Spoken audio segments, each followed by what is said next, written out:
బలిపీఠము నుండి కారుతో తీసిన నిప్పును చేత పట్టుకొని నా యొద్దకు ఎగిరి వచ్చి నా నోటికి దానిని తగిలించెను. చాలు ప్రియులైనటువంటి దేవుని బిడ్డలారా, ఆమేన్, హల్లెలూయా. ఏం తగిలించిందట? నిప్పును తగిలించిందట. ఏం తగిలించిండు? నిప్పు. యాడ తగిలించిండు? పెదాలకు తగిలించిండు.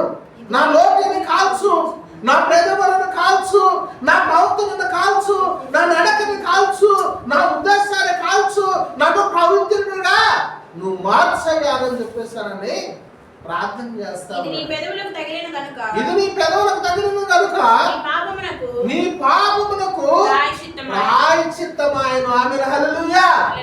ఏం తగిలింది? నిప్పు. చూడండి,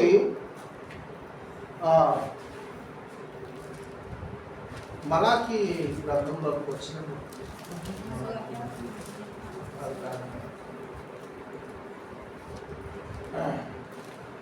ఒక వాక్యం ఉంటుంది. అప్పుడు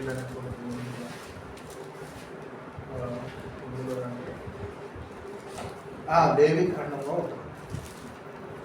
బలిపీఠం మీదంట దేవుని అగ్ని వేయకంట, ప్రియులైనటువంటి దేవుని బిడ్డల దేవుని అగ్ని వేయకంట, ఏలోక అగ్ని వేయగా వారు ఏమైపోయారంటే కాల్చబడి చచ్చిపోయారంట. లేవి కాండంలో ప్రియులైనటువంటి దేవుని బిడ్డల 10వ అధ్యాయంలో చూడండి మాట. లేవి కాండం 10వ అధ్యాయంలోనే ఇక్కడ ఉంటుంది అన్నమాట. చూడండి,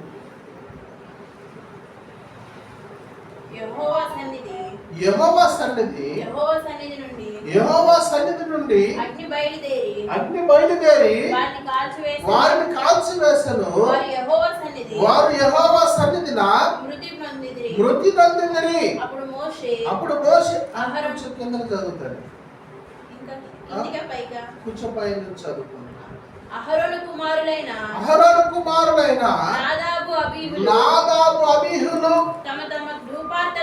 తమ తమ ధూపార్తలను తీసుకొని వాటిలో నిప్పులుంచి వాటి మీద ధూపద్రవ్యము వేసి యెహోవా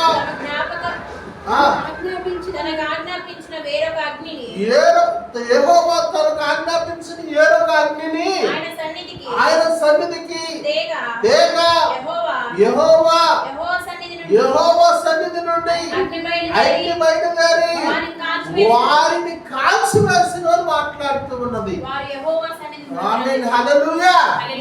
ఏమగ్ని కావాలండి? దేవుని నోట నుంచి వచ్చు అగ్ని, శక్తి కలిగినది. దేవుని మందిరంలోకి వస్తే నీ ప్రవర్తన కాదు, నా ప్రవర్తన కాదు, నీ ఆలోచన కాదు, నా ఆలోచన కాదు, నీ ఉద్దేశాలు కాదు, నా ఉద్దేశాలు కాదు. కావాల్సింది దేవుని చిత్తమును నెరవేర్చు మనుషుడు కావాలి. వారిని కాల్చివేయగా మోషే అంట, ప్రియులైనటువంటి దేవుని పిల్లలు అంటాడు కదా, ఈ పాలెం వెలుపులకి తీసుకొని పొమ్మనని మోషే చెప్పే అంతవరకు ఆ శవాలను కదిలించేవాళ్ళు లేరు. ఎందుకు నేను మాట్లాడుతూ ఉన్నాను అనంటే, మనిషి జీవితంలో మారాలి. మనిషి జీవితంలో తన ప్రవర్తనను మార్చుకోవాలి, ఉద్దేశాన్ని మార్చుకోవాలి. మనిషి జీవితంలో దేవుని మాటను వినాలి.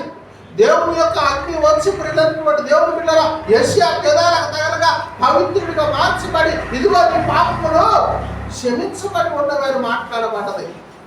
ప్రియులైనటువంటి దేవుని బిడ్డలు దేవుని యొక్క అగ్ని వచ్చి కోరాహ కుమారుడు ప్రియులైనటువంటి దేవుని బిడ్డల కాల్చబడ్డారు. ప్రియులైనటువంటి దేవుని బిడ్డల మన జీవితాలలో ఎక్కడ మనం పడిపోతూ ఉన్నాం, మనం ఎక్కడ చెడిపోతూ ఉన్నాం, మనం ఏ స్థితిలో కృంగిపోతూ ఉన్నాం, మనం ఏ స్థితిలో దేవుని మందిరాన్ని మర్చిపోతూ ఉన్నాం, ఏ స్థితిలో దేవుని మందిరాన్ని విడిచిపెడుతూ ఉన్నాం, ఏ స్థితిలో దేవుని మందిరాన్ని ఆరాధించలేకపోతూ ఉన్నాం.